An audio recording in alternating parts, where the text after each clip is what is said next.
భారత్ తరపున అంతరిక్షానికి వెళ్ళొచ్చిన తొలి వ్యోమగామి శుభాంశు శుక్లా స్వదేశానికి చేరుకున్నారు. ఢిల్లీ ఎయిర్పోర్ట్లో ఆయనకు కుటుంబ సభ్యులు, అధికారులు ఘనస్వాగతం పలికారు.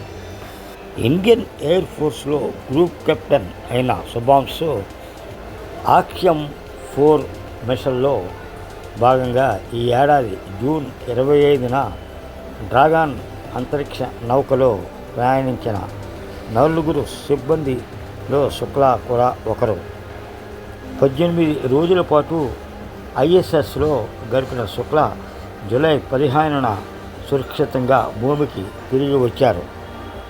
4 దశాబ్దాల తర్వాత అంతరిక్షంలోకి ప్రయాణించి ఐఎస్ఎస్లో శాస్త్రీయ ప్రయోగాలు చేసిన తొలి భారతీయుడు శుభాంశు శుక్లా.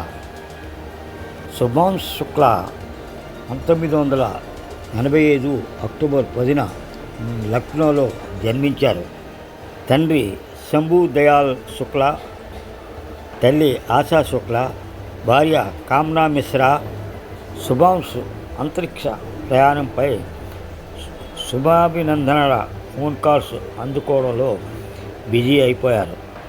కాగా ప్రధాని మోడీతో శుక్లా భేటీ అయ్యే అవకాశం ఉందని తెలుస్తోంది.